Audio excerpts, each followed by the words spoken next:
Good morning, viewers. It's been a while since I've been able to do a reading because I've been very busy with other things. Let's see. Alright. I'm going to go ahead and do a Pisces reading, but I'm going to make this a timeless reading. The reason I'm doing a Pisces reading is because Pisces are not only most likely to watch my tarot reading videos, but also most likely to watch any tarot reading videos. Yay, Pisces! And of course, I also have Sun in Pisces myself, so I'm a little biased. Thank you for tuning in. If you like and subscribe, it's very encouraging, but you know, whatever. You do you. Interesting. Okay.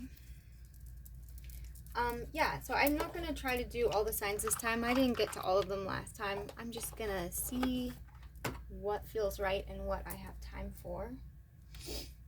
Oh, what do we feel like? Let's see. What am I feeling today? I really started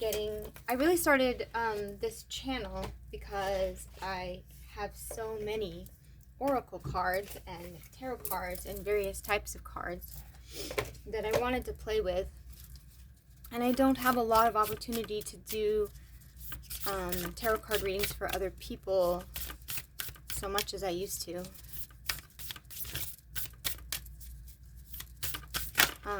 So I thought this would be a way that I could do it that would take less time, but I still don't have time for it, so I'm gonna try to make more time for this because I enjoy it, but I can't promise that I'll get these out monthly or even weekly. I don't know, weekly or even monthly. Interesting. So we will just see what comes through. Okay, Pisces.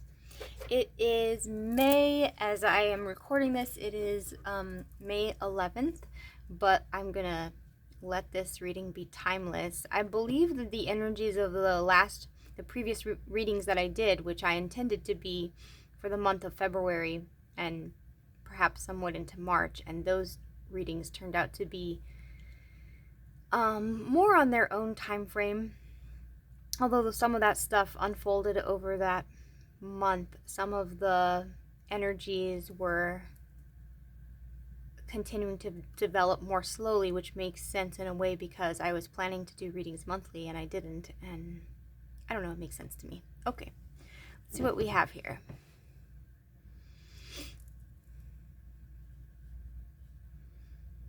So the Empress and the Three of Pentacles here for me, as well as with the Page of Pentacles, is giving very Taurus vibes, and we are now in well into Taurus season, and so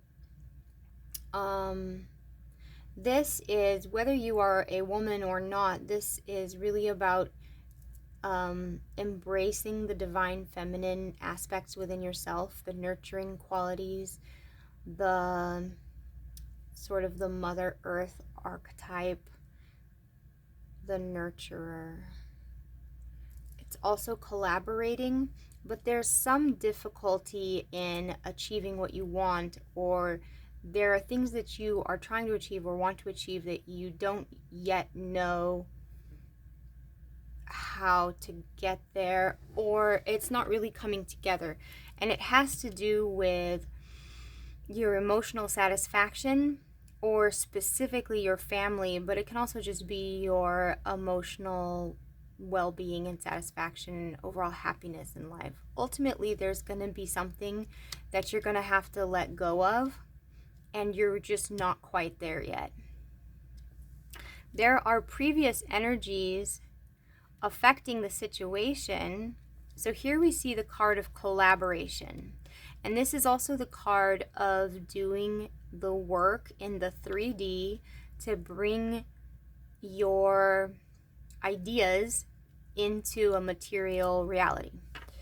And so this has been something that has been in progress for a long time. It's the most slow moving energy but it also shows consistent development and consistent progress. It's just slow progress, okay? And the underlying element here is there's two sides of this. This is the wish fulfillment card, but it's coming through here as more of a root issue. So your desire to have satisfaction, and we see that here too, emotional satisfaction and wish fulfillment, is what's driving you. But there's still a little bit of a disconnect, but it's not a complete disconnect. It's just like you're making some progress and you're not where you want to be, and you don't 100% know how to bridge that gap to where you want to be yet. This is another card of desires that have not fully fulfilled yet, that have not fully been realized yet, and also healing. So this card being a major arcana, and these are the two major arcanas here, do give us a clue to the answer, and it's healing and also faith and healing, and integrating, balancing, or getting in touch with your divine feminine aspect, okay? And then the other side of this card that I wanted to mention, may or may not be applicable, is that this card can also represent overindulgence. So that can be potentially an underlying issue, and that is an issue that Pisceans can have, to be self-indulgent and also overly indulgent with other people. Pisces is a very indulgent sign, and it's also a Taurian quality too. Tauruses can be both self-indulgent and indulgent with their loved ones. So it is something to, even though it's not in the reverse or anything, it may not be applicable, but something to keep in mind, because we see here that there's something that has to be released. And so it's possible that there's some form of indulgence, overindulgence, or something along those lines that will need to be released. But the primary word of advice here is to have faith and heal.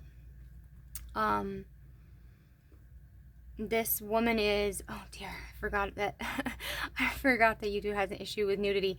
This lady is healing herself, and she's also connected to source, which is represented through the water and also through the stars. So she's connected to the cosmos. And then finally we have an incoming energy of the King of Cups, and the King of Cups can represent being emotionally mature. He is a balanced, emotional, calm, nurturing in a masculine sense sort of energy that represents the perfect masculine expression of emotion. So it can be a person coming into your life, but more likely here, combined here with the Ten of Cups as something that you're reaching for, something that you are wanting to manifest and bring more into your life. It represents sort of emotional mastery and emotional satisfaction and emotional balance and all that. And what you don't see yet is that it is going to require a release or letting something go. It may not be that you're letting something go. It may be that something releases on its own. So we can look into that in a moment. We also, I pulled up a couple of oracle cards, and I think that they are very clear and not a lot of depth here. It just says that there's a potential for thriving, and we see that with the Star and the Empress. There's a lot of potential here for thriving. We also see this with the Nine of Cups and the Ten of Cups coming in on the horizon. And we also even see that in the past. We see that this has been a slow-moving but steady and dependable energy. You are steadily, gradually, more slowly than you want to be, but you are moving towards the realization of your hopes and dreams. It's happening, and the potential exists, and you're moving along in the right direction. So I want to clear most of this and And let's look into what needs to be released or what will be released.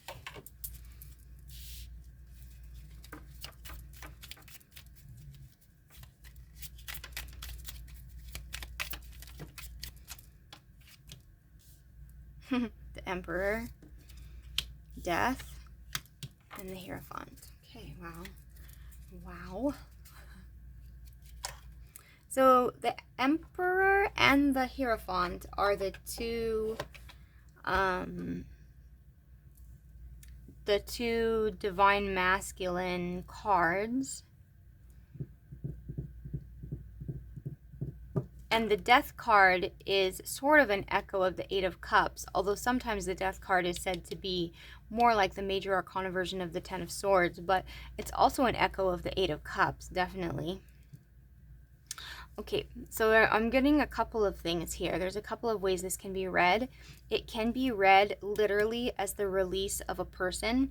The Emperor can represent a committed male partner, like a husband or a boyfriend, a committed relationship boyfriend, or it can even be a boss. Somebody in your life, though, who is controlling in this sense, with the cards that are present, is somebody who is controlling or tyrannical, and so that would need to be released. This person would need to be released. But it can also represent qualities of yourself. So it can say you need to stop trying to control the situation. You need to stop being controlling or tyrannical, or like where in your life are you being oppressive? So something to look at. The Hierophant also has multiple meanings, of course, so there's a couple of ways we can read this. The Hierophant is tradition, order, mainstream society, the accepted way of doing things.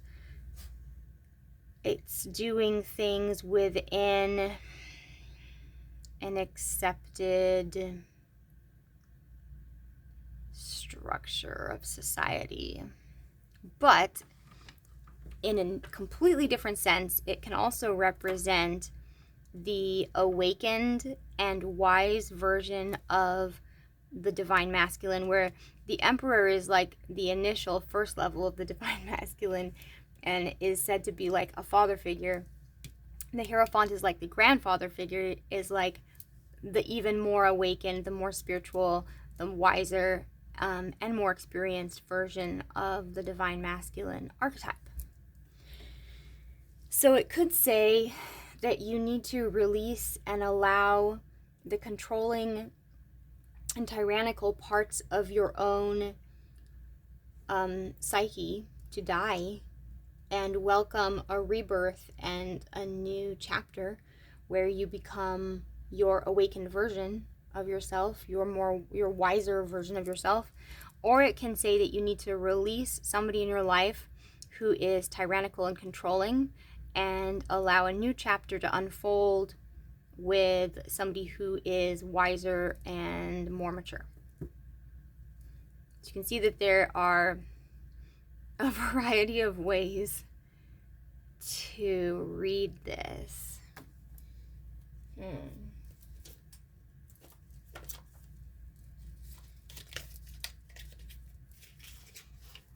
got these new tarot cards that I love.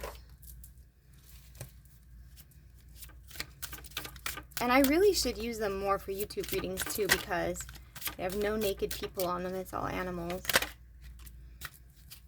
The cards are all reversed, so I'm going to turn them. Okay. So moving into the past, Seven of Cups represents having a lot of different options and or also having a lot of confusion. When you see a lot of different potential paths, or you're getting a lot of data and you have a lot of various awareness, but you don't have any clarity yet, or you're not sure what to do with the information that you have or how to proceed. So it represents options, but also confusion. That's something that you are naturally releasing. It's something that is naturally moving into the past. And what's coming into the future is the Nine of Cups, which we had previously. So we have the Nine of Cups coming up again. Here, coming into the future, it represents satisfaction and fulfillment.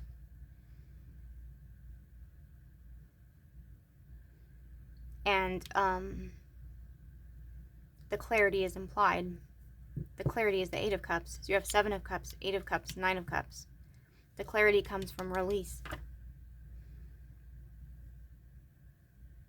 Interesting. Okay, I think that's all I'm getting. I'm not getting anything else for this reading. I'm going to finish as I have been with 3 yes or no questions, or you ask the questions, that is, and I will put out 3 yes or no cards for answers. So you can pause the reading and think about your questions, or you can pick one pile or one card that resonates for you.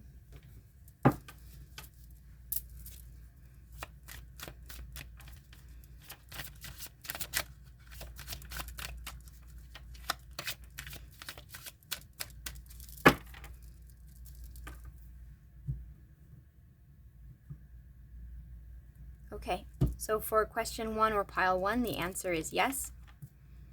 For question 2 or pile 2, the answer is no. And for question 3 or pile 3, the answer is yes. So I hope that brought you some clarity. As always, you know, these are general readings, so please only take what resonates. Take it as a point of meditation for yourself. Obviously, you should never make like life decisions based off of a YouTube tarot card reading. And if you liked this video at all, then please like and subscribe, and I'll try to get some more readings out. All right, thank you guys.